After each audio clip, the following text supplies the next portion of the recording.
Hello दोस्तों, ऋषि steno classes में आपका स्वागत है। अगर आप हमारे चैनल से पहली बार जुड़े हैं तो चैनल को सब्सक्राइब जरूर कर लेवे ताकि आपको डेली डिक्टेशन मिलती रहे।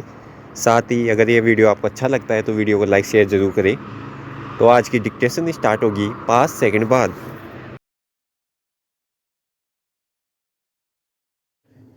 दुनिया का एक सत्य यह है कि जन्म से मिले रिश्ते तो प्रकृति की देन है लेकिन जीवन के सफ़र में हम जो रिश्ते बनाते हैं वह हमारी अमिट पूंजी होते हैं बशर्ते उन्हें दोनों तरफ से सहेजा जाए रिश्ते और रास्ते तब खत्म होते हैं जब पाँव नहीं दिल थक जाते हैं एक सच यह भी है कि रिश्तों में जितनी दूरियां बढ़ती जाती है घुटन उतनी ही अधिक बढ़ती है एक बात यह भी महत्वपूर्ण है कि अगर हम दूसरों के बहकावे में न आकर अपने रिश्तों में किसी को गड़बड़ी न पैदा करने दे तो रिश्तों का पुल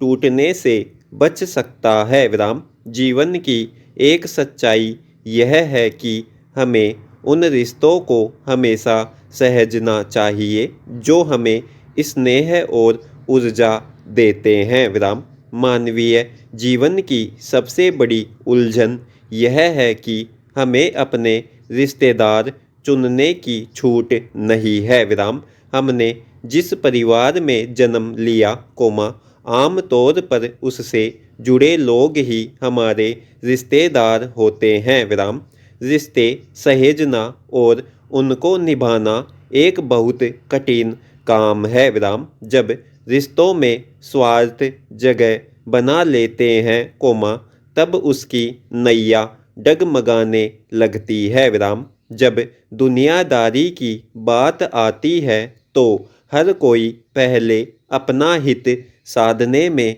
लग जाता है और यहीं से रिश्तों में एक हल्की सी दरार आने लगती है रिश्तों को निभाने की बुनियाद इस बात पर ज़्यादा निर्भर करती है कि हम अपनी आँख कान और जुबान हाथ पैर और सबसे ज़्यादा महत्वपूर्ण बुद्धि कौशल का सकारात्मक ढंग से किस प्रकार उपयोग करते हैं पैरा।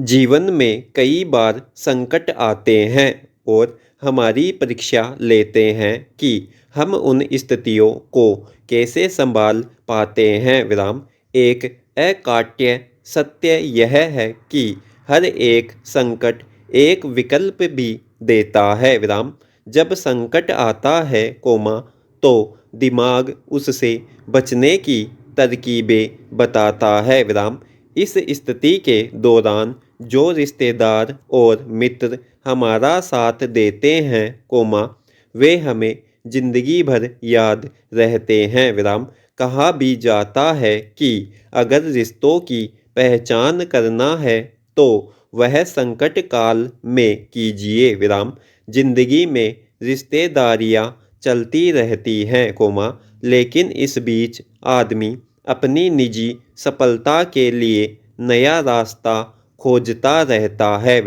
जिसे एक बार सफलता मिल जाती है वह असफलता को अपने जीवन का एक खलनायक मानने लगता है पैरा।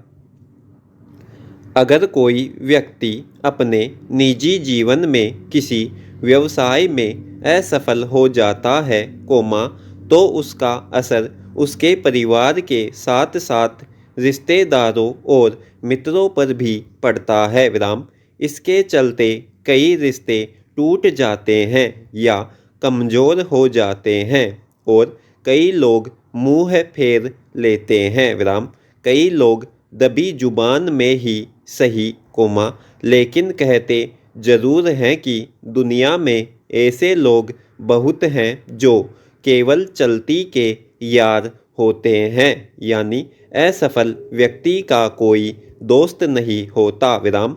बस यही रिश्तों की मिठास एक खटास में बदलने लगती है विराम। हमें यह कतई नहीं भूलना चाहिए कि किसी भी क्षेत्र में मिली असफलता जीवन की अंतिम असफलता नहीं होती विराम। ऐसे समय में आवश्यकता होती है सच्चे रिश्तों की रिश्तेदारों की जो हमारा हौसला कायम रखे विराम। एक बेहतर दोस्त या रिश्तेदार व्यक्ति की नाकामी का सिरा कामयाबी की ओर मोड़ देता है और कोई स्वार्थी व्यक्ति अपने बर्ताव से अपने कामयाब दोस्त को एक नाकाम इंसान बना दे सकता है विराम पैरा। हमारा वर्तमान जीवन भौतिकवादी होता जा रहा है विराम। हमारे पास आज भौतिक सुख पाने के सारे साधन हैं पैसा और प्रतिष्ठा भी है विराम। लेकिन इन सब सुख साधनों के होते हुए भी हम एक प्यासे हिरण की तरह अदृश्य मृगजल यानी मृग मरीचिका की तरफ दौड़ रहे हैं विराम। जब हम इस प्रकार दौड़ते होते हैं तब दुख और हताशा भी अदृश्य रूप में हमारे पीछे दौड़ती रहती है विराम। नतीजतन कभी कभी हम उस सुख या आनंद को अनुभव नहीं कर पाते हैं जो हमने मेहनत से हासिल किया होता है विराम। जो लोग रिश्तों की डोर उसकी महक और मिठास को अच्छे से जानते समझते हैं वे उन्हें मिले हुए सुख आनंद को एक साधारण व्यक्ति बनकर हजम कर लेते हैं विराम। इसके लिए आवश्यकता इस बात की है कि हम असाधारण सुख मिलने पर एक साधारण व्यक्ति बनकर रिश्तों को सहेजने की कला में पारंगत हो जाए विराम पैरा। जो इंसान अपने दिमाग को अपने दिल पर हावी नहीं होने देते वे रिश्तों की महक की कीमत को जानते हुए उन्हें जाया नहीं जाने देते विराम बल्कि प्यार से बांधकर रखते हैं विराम। दरअसल रिश्ते मोती की तरह होते हैं विराम। अगर गिर जाए तो उन्हें झुककर उठा लेना चाहिए विराम। जिसके पास रिश्तों का सामियाना होता है वहाँ तनाव अवसाद नाराजगी और रूठने जैसी बातें स्थान नहीं बना पाती विराम। जब तक रिश्तों की नदी में स्नेह और प्यार का जल झरझर बहता रहता है तब तक वहाँ खुशियों के फूलों की महक फैलती रहती है विराम। हमें चाहिए कि हम रिश्तों में प्यार का निवेश बढ़ाएं विराम। खुद को समय देने के साथ साथ रिश्तों को महकाने के लिए अपनों को भी समय दे विराम। सबसे अच्छा रिश्ता वह है जो मन मुटाव के बाद भी संवाद का रास्ता न छोड़े विराम पैरा।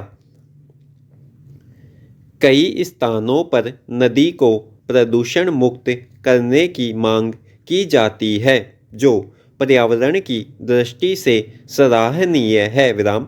नदियों को प्रदूषण से मुक्त रखने के लिए कई स्थानों पर सामाजिक संस्थाएं कार्य कर रही हैं विराम। कई नदियों के तट स्थित रहने वाले रहवासी अपने घर के निकले गंदे पानी का निकास घर के पीछे करते हैं और उस गंदे पानी को सोख्ता गड्ढे में समाहित करते हैं विराम। साथ ही जल शोधन संयंत्र की योजना बनाते हैं ताकि गंदा पानी स्वच्छ जल में न मिल पाए विराम पैरा। वर्तमान में ऐसी ही प्रक्रिया को अपनाने की आवश्यकता है ताकि सीधे तौर पर गंदा पानी नदियों में न मिल पाए विराम। देखा जाए तो तालाबों जल परियोजनाओं कुओं, बावड़ियों और नदियों को प्रदूषण से मुक्त करने का दायित्व निभाने वाली संस्थाओं को शासन से सहायता मुहैया कराना चाहिए, ताकि नदियों के शुद्धिकरण से सभी को शुद्ध जल का लाभ मिल सके। विराम। स्वच्छता का संदेश और जागरूकता लाना हर इंसान का कर्तव्य है, क्योंकि स्वच्छता से ही बीमारियों और प्रदूषण से मुक्त और सेहतमंद रहा जा सकता है। विराम। पैरा। दरअसल, बाल मजदूरी समाज और देश के ऊपर एक बहुत बड़ा धब्बा है। विराम।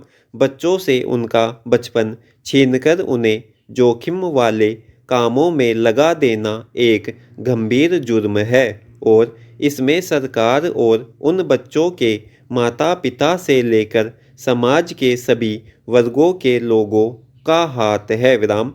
जिस उम्र में उस कूड़ा उठाने वाले बच्चे की तरह के तमाम बच्चों को स्कूल में होना चाहिए, उस उम्र में वे ढाबों, कारखानों, सड़कों जैसी जगहों पर मिलते हैं। विराम।